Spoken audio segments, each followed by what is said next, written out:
we've just solved for the highest expectation platform in the world, which is Amazon's Prime badge. You have 3 trials when you're doing SFP, and after that you get kicked out for the year.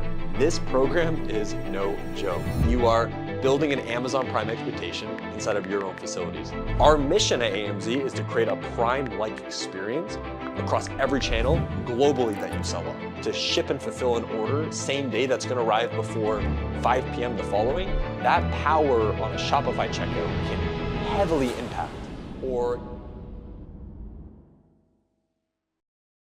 Seller Fulfilled Prime is brutal. It can either make the business and become a cash cow and a profit center, or it can kill your metrics with Amazon. So in this session, I want to do a few things.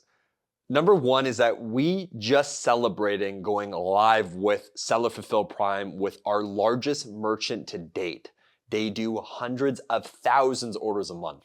And because of this, I have a few key learnings and takeaways that I want to be able to share with you of the highs and lows of SFP and my take of where it's going and things you need to be watching out for in terms of pitfalls and strategy for you to make the best decision if that program is right for you.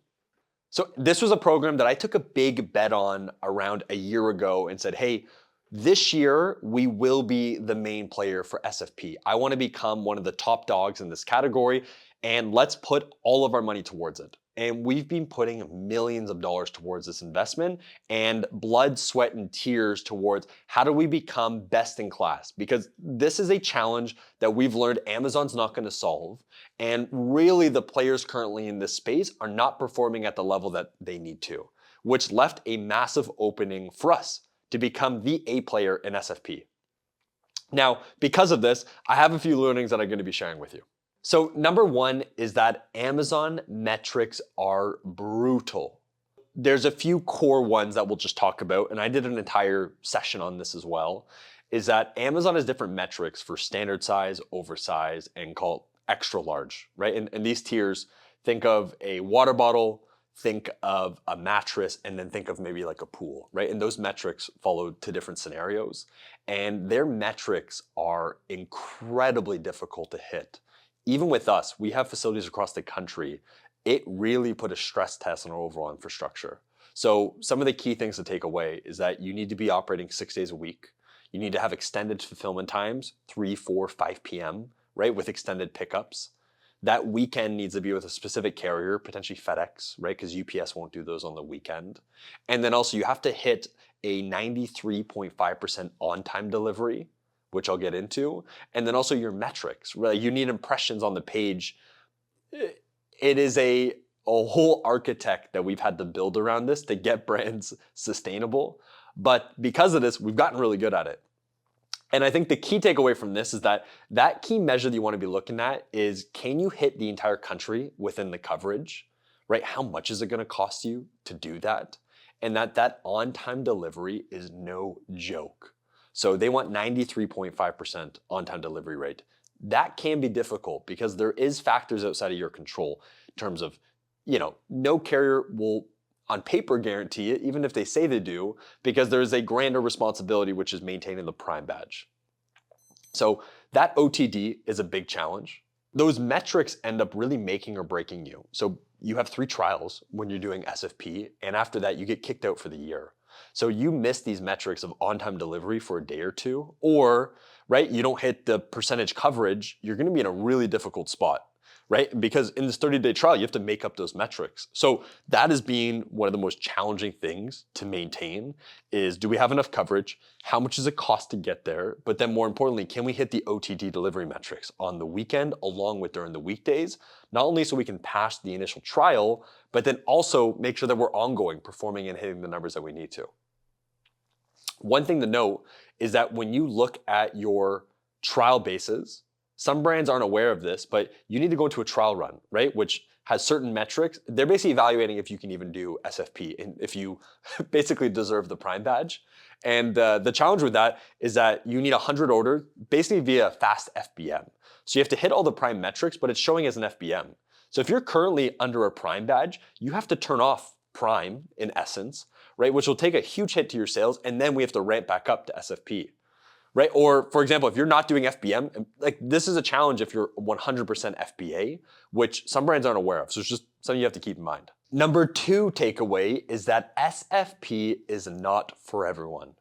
So the biggest takeaway is I talk to a lot of brands, right? And the biggest thing I see is that everyone thinks SFP is kind of this miracle work for solving all your problems.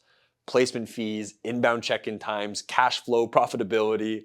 And the truth is it doesn't, right? So the brands that traditionally have the most success with SFP, number 1 is big and bulky, right? So if their product is over 10, 15 pounds, traditionally from a cost economics, SFP, Amazon does not like large stuff inside their warehouses, right? They want small, light, fast-moving SKUs. They don't want a bunch of storage or big items like a sofa couch or a chair or like that. That's not their business model. So traditionally anything big and bulky does really well.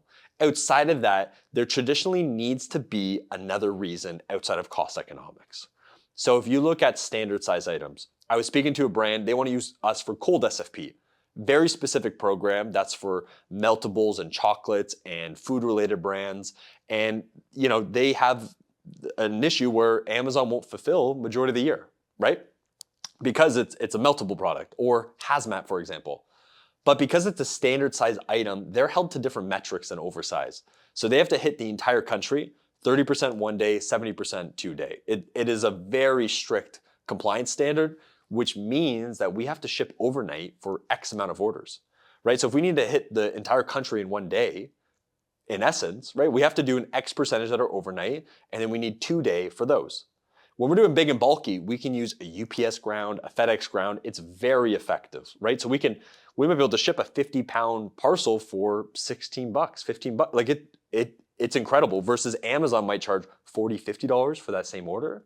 When we get into the small and light items, right, now we have to go overnight. And so Amazon fees become a lot more lucrative, right, in terms of how FBA looks in this model.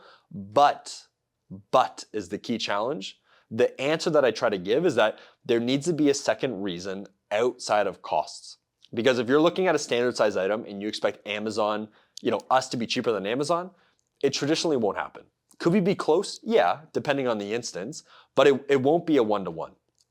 But to my point about the food product, they're an FBM. Switching to Prime, which means that your order's probably 4x, 5x, right? Depending on the catalog that you're in. That is a huge lift. So yeah, it might be a little bit more expensive, but when you can't do FBA, right? There's a meltable ban, so you're toast, right? So yes, you're gonna pay a little bit more of a premium, but you're in stock, you're Prime badge, you keep momentum during the peak season of hotness. And then once you go back into the non-meltable season, you can either continue with SFP or you can switch back to FBA. But again, there has to be a reason outside of cost economics for it to make sense because it's not that easy. But if you have product that doesn't, for whatever reason, make sense, other catalog that might be, winners is if it's a high MSRP. So this could be valuable goods. It could be just high ticket items above, call it $50, for example. It could be jewelry, electronics, big and bulky items, hazmat products, meltables. These are all catalogs that I've seen do really well versus where I've seen it not work as well is something like a water bottle, right? Low SKUs. If you have a apparel brand with 5,000 SKUs and you're getting killed with storage costs, yeah, that could be an option too. Again, secondary reason outside of just cost to make that decision. Out of stocks are a big impact as well. So all these things need to factor in to how you make your decision, but it is usually not a one size fits all. It's seller fulfilled Prime, very complex. So what we're doing for brands is that we'll basically do an internal cost analysis. So we'll get access to their Amazon, make sure that they're qualified, make sure that the mapping analysis makes sense, and figure out how do we actually get distribution coverage, right? Do we need 1 warehouse, 2? Do we need 4 across the country? And then what bucket does it fit into? Is it standard size, oversize, extreme oversize? Because those will change the metrics. And it will also change the carriers, which will then translate to cost, right? So, and also if they need meltable, right? We have specific facilities that are temperature controlled versus ones that are what's called dry, which means like it might get above a certain temperature, but great for standard items like apparel or couches or pools or whatever else it might be. So the key is that it is very calculated. We need to make sure we do it correctly, and we have to map out how many facilities. But traditionally, more is better in terms of facility coverage across the country. So most of our brands, like the mattress brand that we just went live with, they're using 4 facilities across the country. This allows us to smash the metrics out without any issues whatsoever. Sometimes we can do less, but we'd rather be safe than sorry. Our internal bar for launching SFP has just continued to rise. And I think we've been really selective of who we take on for that program because there's a lot of pressure and expectation on us to perform, right? This is SFP. I would call this the big leagues of the Amazon world. And so traditionally, we're looking for merchants that are doing thousands of orders. Like if they're not doing, 2, 3, 4,000 orders a month, SFP will be very challenging for them. Not because of any reason that we can't service them, but we have to split stock across multiple locations. There's inventory complexity. We have a big technology that we pay bills on for with AWS and so forth. So all these things factor into what a good merchant looks like. And also the complexity, right? Is it simple just shipping out? Is it multi-SKUs? Is it meltable? Like these are all factors that we have to look into place, but we set the bar high, right? So we need to make sure that we're at least at a 98% on-time delivery. We need to make sure that those metric coverages, we are way past that. We're just setting ourselves to that standard. So in case we need it, we have a little bit of leeway and pace. A couple other last notes that I would add on to is that Amazon recently rolled out Amazon Buy Shipping. What this allows is some level of extra coverage. So there's 2 ways you can get it. We can either add our UPS account, which we do for a lot of our merchants, or FedEx account, or you can buy shipping labels from them. The challenge is Amazon Buy Shipping, the labels traditionally too expensive, right? Like it doesn't make sense for most brands. So we just end up using our carriers for most instances for 99% of the merchants that we're shipping with. But Amazon Buy Shipping gives you this extra layer of coverage. Think of it almost like an insurance basis. And because of that, you get a little bit of that VIP with Amazon. So I think that's a huge consideration you have to look into. And I think the most important note to reflect on with SFP is that, we have a lot of merchants that end up coming to us because they tried to do it themselves or they used a 3PL that just wasn't ready for it. They said they could do it, right? But they didn't really understand it. And this program is no joke. You need to make sure that you are absolutely on the ball. Because for us internally at AMZ Prep, this has been the hardest program we've ever built at the company. And it is gonna continue to do that, right? You are building an Amazon Prime expectation inside of your own facilities. That's a high expectation, right? And there's a reason why not many partners are able to manage this, right? And then you get into complexity of meltables and CPG. All these things end up factoring in that make sure the partner can do it, right? More than anything, because you only have 3 strikes at bat. And if they're missing the drop on one, we might need one as we're going through a testing period. Like, give yourself that leeway. Make sure you ask the right questions because I think that can really make or break the brand. And I would end on this final note. Some merchants at the end of the day, the reason I get so excited about Seller Fulfill Prime is that, Amazon's one piece of it, but we've just solved for the highest expectation platform in the world, which is Amazon's Prime badge. It's the creme de la creme. It's the golden goose. It's the nugget that we all want to win. And because of this, we can now translate that performance over to every single channel that we sell onto. Our mission at AMZ is to create a Prime-like experience across every channel globally that you sell on. So what this means is that now that we've mastered and we can set up Amazon SFP, with one click of a button, we can set up 2-day for Walmart or 1 and 2 day for Shopify. That ability and what that does from a conversion basis to ship and fulfill an order same day that's gonna arrive before 5 p.m. the following, that power on a Shopify checkout can heavily impact. Or Walmart's 2-day shipping badge. These things can influence a lot of the journey. So while a merchant might come to us for SFP, it is doing your brand a disservice if they're not enabling multiple different channels because we already have all the infrastructure built. We spent a lot of money doing it. You should reap the fruits of labor of every channel creating a Prime-like experience or the closest thing to it. So we're really excited. This has been a thing that we've been going through for a while. So now the team's celebrating because we got the win. We got this big merchant up for SFP.